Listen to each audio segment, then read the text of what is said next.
Good evening, everyone, and welcome to another edition of Tuesday 10 with CadChica Sports. I am your host, Sunny Cadwallader, also known as CadChica. Had a few technical issues on my end today, so we're getting a little bit of a late start, but I am excited to bring you this show tonight. For those that don't know, Tuesday 10 is a quick 10-minute chat with leaders and up-and-comers in the world of sports, in media and broadcasting, public relations, education, and much more. And tonight, my guest hails from the media broadcasting world. I am just thrilled. She said yes. Please welcome in my guest, Paola Boivin from the Arizona Republic. Hi, Paola. Thank you for having me on. I feel like I've known you forever, although we never talked until today. That's the beauty of social media. I mean, with Twitter, we met, we quote-unquote met, but it's now through Google Plus that we are actually getting connected and getting to know each other. And so those of you that follow me on Twitter, you know that I am drinking the Google Plus Kool-Aid, cherry, grape, black cherry, all of the flavors. I'm drinking the Google Plus Kool-Aid. But thanks for joining me tonight. Sure, this is great. Why don't you tell everybody a little bit about your background? We do have an pseudo-Arizona connection, so let everybody know a little bit more about you. So, you know, it's funny because when readers get mad at me, they always are saying things like, get back to the food section or the style section or the kitchen, which is hilarious because I'm a horrible cook, but my point being I never ever worked in any of those sections. I started writing sports for my high school newspaper. I just knew that's what I wanted to do. I was really lucky. So I majored in journalism at the University of Illinois, got out of school there, worked a couple years at the Chicago Tribune as a stringer covering high school games, things like that, and they said, you know, the Tribune said you need to start somewhere small, get daily experience somewhere. So a friend and I just packed up and moved to California. I found a job at a long-distance phone service in Beverly Hills, of all places. Oh, wow. Yeah, so that was cool for the Midwest girl. But while I was there, I started looking for newspaper jobs, and I found one at a small town in California called Camarillo. And then I moved up to the Los Angeles Daily News, and then in about '95, I moved out here to Arizona, and I've been with the Arizona Republic since. So we just kind of missed each other because I moved up to the Pacific Northwest in 1989. You moved down there in 1995. So when I was there, it was the Suns. But since you've been there since 1995, you've been able to see the evolution, the growth, more professional teams. Phoenix area, the Valley of the Sun, has 4 pro sports teams. Tell me about what that evolution has been like on the Valley, on sports fans, what it's been like for you to cover all of that. You know, it's fascinating. When I came to town, Arizona State sports were very big. Obviously, the Suns owned the town. People loved the Suns. And then there were this pro football team, and I'd say air quotes with my pro part, because the Cardinals were just awful, and they were playing in Sun Devil Stadium. And really, they were the laughing stock of not only the NFL, but certainly in this community. And so that was my exposure to the sports here. There wasn't a baseball team. There wasn't a hockey team. Then these other teams started showing up. You know, hockey came to town, and the Diamondbacks came to town. And suddenly we were a big sports market, and it was awesome. And at times I feel like, you know, maybe there's a little bit too much saturation. You see some of the empty seats, but for the most part, from my standpoint and from a newspaper standpoint, it's just done so much for sports journalism in town because there's so much to cover.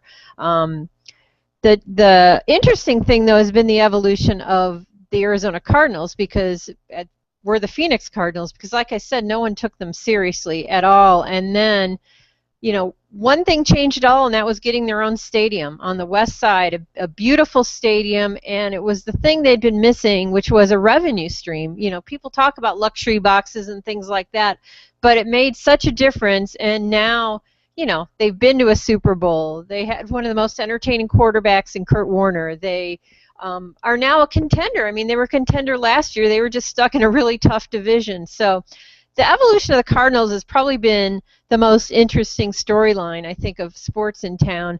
The Coyotes edition has been great, but they've struggled to get a little bit of momentum with a fan base. And it's, you know, I think all Sun Belt hockey teams sort of struggle with that issue.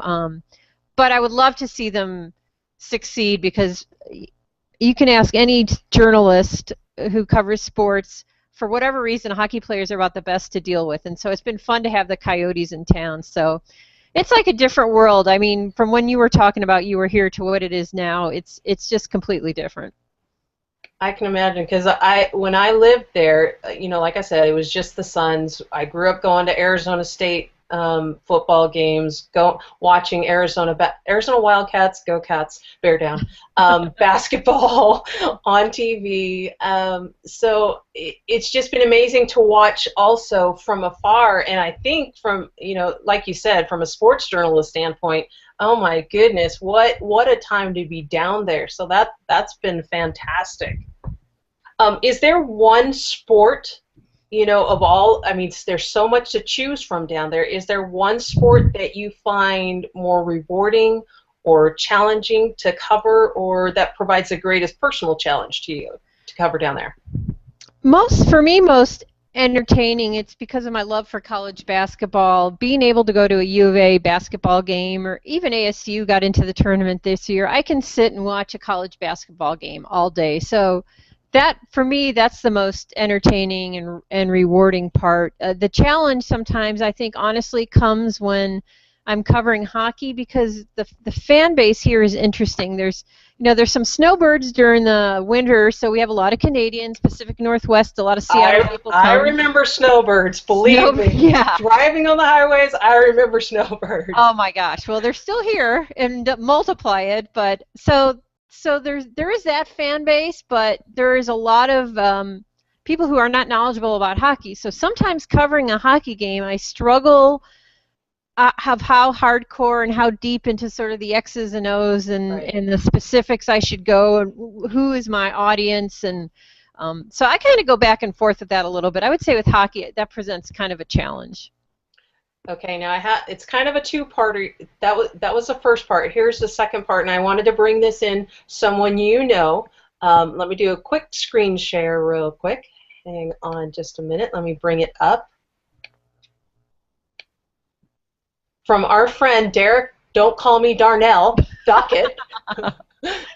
He wants to know, what's your favorite piece that you've ever written, or most memorable sporting event that you have covered? And let me get out of the screen share, and I'll let you answer those. Well, I'd like to say my most memorable story was Mr. Dockett. However, maybe that was my second one. He did provide a great story for me to share with all those funny messages he gets that are not meant for him, but meant for Darnell Dockett. But, I did one recently that has stayed with me because, in this day and age of sports media, it's hard to find a new story, because you think you have a great story, somebody's written it already. And a lot of the things you're writing, right, people have already written. And so this was my story, and it was about a transgender golfer who, it was a well-respected doctor from Canada. His name was Robert Lancaster. Okay. And about 10 years ago, and now it's been about 7 years, and he's 65 now. 7 years ago, he had surgery and became a woman, and was a good kind of club golfer as a man, as a doctor, but is now trying to get on the LPGA tour, and it's causing a lot of controversy. But her personal story she shared with me of this journey to be, for much of her life, she was this respected doctor who was constantly suicidal because was trapped in a body that she didn't really understand, and so that story was interesting. Her spouse has stayed with Bobby through all this, which was another interesting part. So for me, that story was really neat, and that was the one I just actually got nominated for an APSC, which was really nice. Congratulations. Thank you. I didn't mean to toot my own horn on that one. I will. I have an award winner on my show. I will tout you all I can. Thank you. Another event was, I got to actually, one of my first assignments when I was a sports writer, I got to cover that great Duke game with the court long pass to Christian Laettner, who hits the game-winning shot. I know. So that was I don't think I appreciated at the time as much as I now. They run replays of that all the time. So that was another one. And am I missing part of the question? Was there another No. part to that, or was that it? Okay. Most memorable, that, I Yeah. mean, Yeah. both of those are plenty. Do you find it's, and for those of you that know me, sometimes I will go past 10 minutes. Paula and I are okay on that. Do you find that it's more rewarding to bring the personal stories, to write about the personal stories? Because, as you said, it seems like sometimes that everybody's written about the same thing. How many times can you write about Arizona basketball, Sean Miller, Aaron Sure. Gordon kind of thing? Right. Does that make sense? Exactly, and I'm dealing with that whole issue as you're talking about right now with U of A doing so well.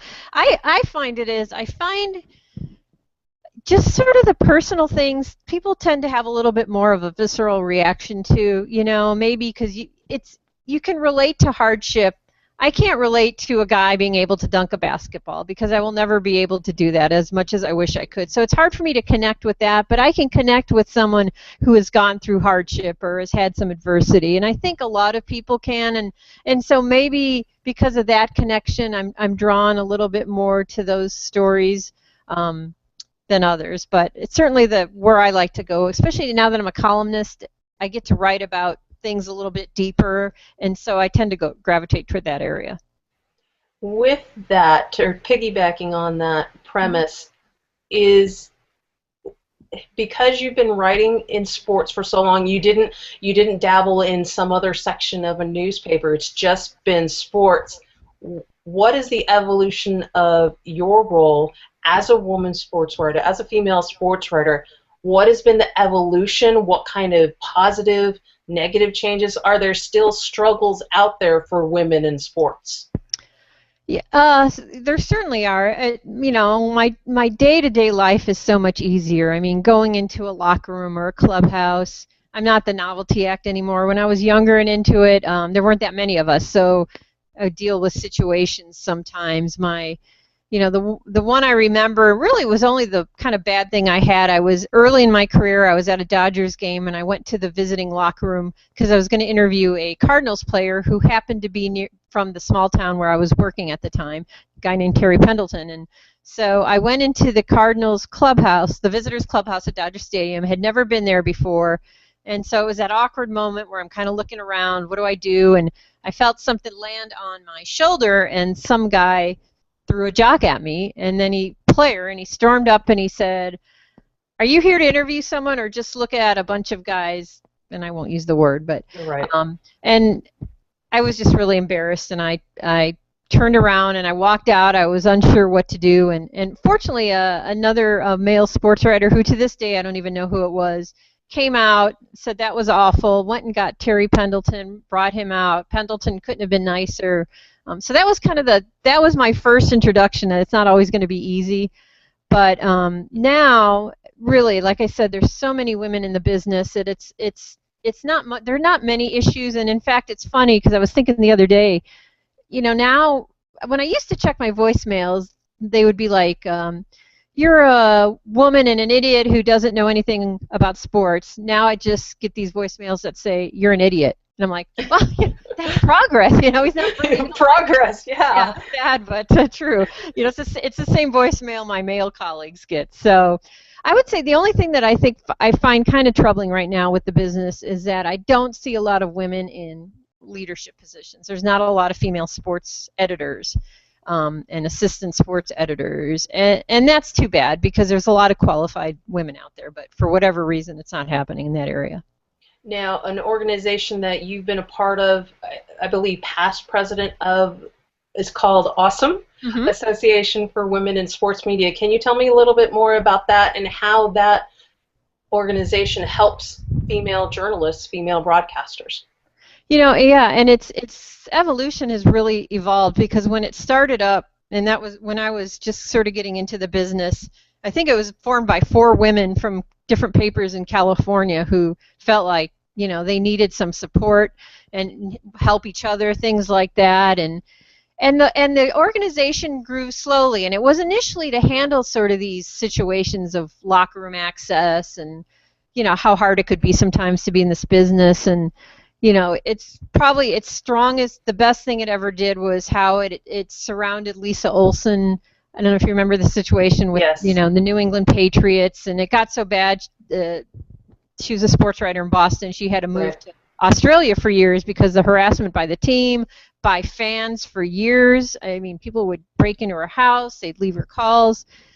They really supported her during that time. And as the organization has gotten bigger and things have gotten a little better on the locker room front, it's still when, you know, somebody says something stupid, they'll step up and say, hey, you can't do that. But a lot of it is also just helping women maybe looking for different career paths, or, you know, how to write a book, to, you know, tricks to covering certain stories. Our job, you know, the best sports reporters now are people who can go to a police station and read a police report, which is sad, but you know, any sports story you cover now or team, you're probably going to have to go to Yeah. read a court document at some point. So it teaches you how to do things like that. So it's been a really fantastic organization. Well, I did start filling out my application today. So Yes, you yes. told me about this a while ago, so I promise I will finish that application today. So we've talked about a lot of changes that you've seen just in since 1995 and even before that. One other change that I wanted to address with you before we finish up here is social media. How it has changed your role, the role of sports journalists, broadcasters. I mean, I've seen it since I've started on Twitter almost 5 years ago. Did you fully embrace it, and how much of a role does it play for you right now in today's sports? Yeah, that's a great question. I think I didn't reject it, but I don't think initially, something I really appreciated what it was going to do for me. And there were some curmudgeons at our paper, to put it in a, I should put it in a nicer term, but nah, whatever. That just would not, that were Nobody just, watches my show anyways. oh, no, no, that's all right. No, I'm sure they are, but it's people who just would not embrace the idea and thought it was ridiculous and everything else. So I embraced it, but I didn't really appreciate what it could do. And I love social media now. I love Twitter. You know, that's how we met, and the things that you provide on Twitter, I'm constantly retweeting or reading because you come up with such good things. There's so much information, and, you know, in this sort of microwave generation of just only needing nuggets of information or people having short attention spans, I think it's phenomenal. And, you know, I'm still learning. Where every day at our paper, it seems they're like, you know, I need you to Vine this, or I need you to Instagram this and put this on Facebook. And I'm still prioritizing a little bit in that regard, but it's, yeah, I think it's great. I think it's, if you are going to be a successful journalist, you have to keep up with it and you have to embrace it. And so yeah, I'm excited, and there's so much more I need to know, as you know, by just us trying to set up this, you know, hangout. It took me a little bit, but I think it's great. I thought that was going to be the last question, but that's not the last No, question. that's okay. How This is fun. early on, I felt like Twitter, not just social media, but Twitter itself, had blurred the dividing line between fans and media, fans and athletes. I think we're just about at the point that it's obliterated that dividing line. Do you agree, disagree? How do you view the fan media dynamic with Twitter specifically? So do you mean like me and readers, or are you talking about like athletes and?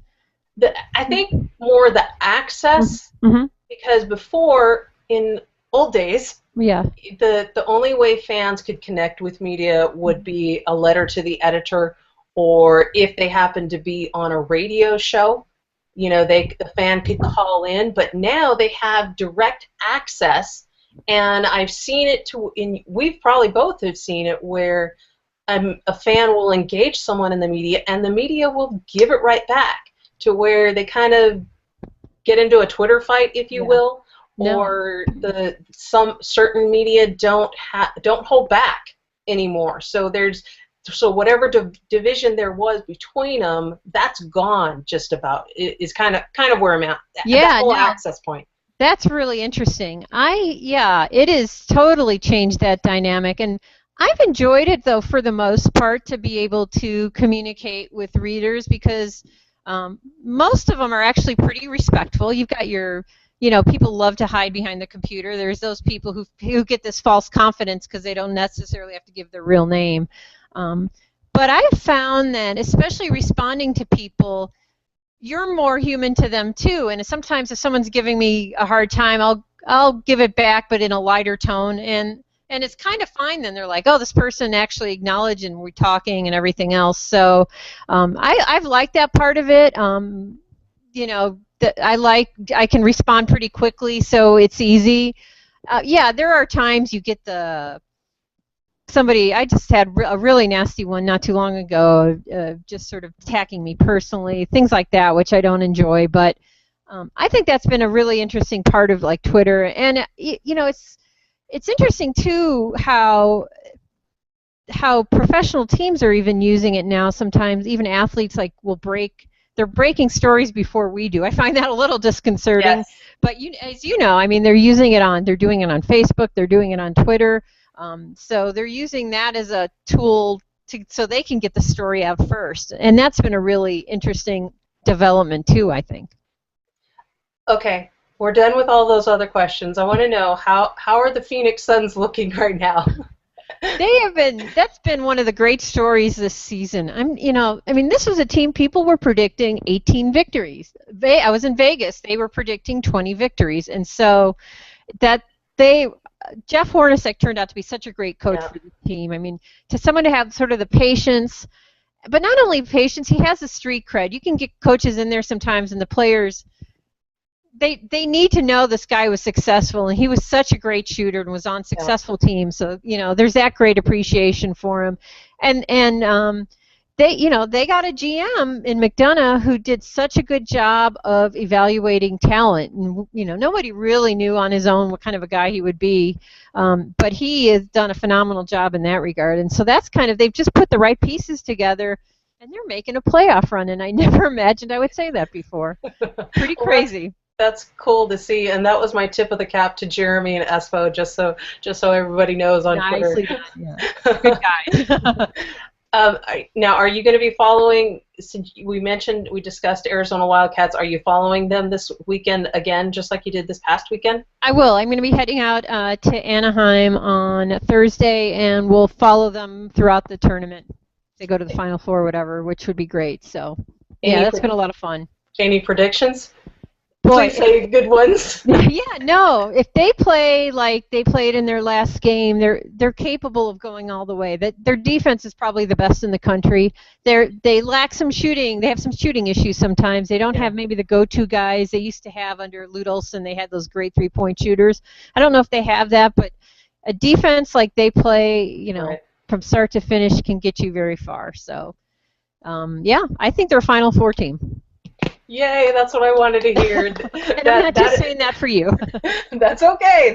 They were in my group, in my bracket. I have Arizona winning it all, so that's nice. That's okay. Paula, thank you so much. I have thoroughly enjoyed it. I wish we could talk longer, but I know you are very busy. Thank you for taking time out of your schedule to join me tonight. Can you let everybody know how they can connect with you, either through the Arizona Republic or on social media?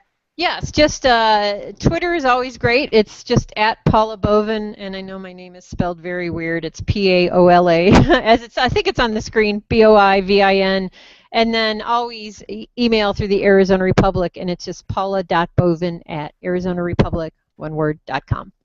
And I think I mispronounced your last name earlier, which my apologies. I should know better since everybody mispronounces my last name. But thank you. I look forward to talking with you again very soon because I enjoyed it. I would love to do it. It was a lot of fun.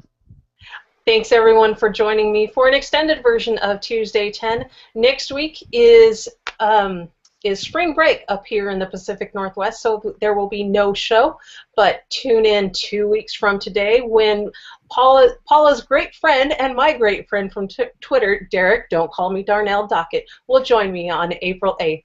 Thanks, everyone, and have a great night.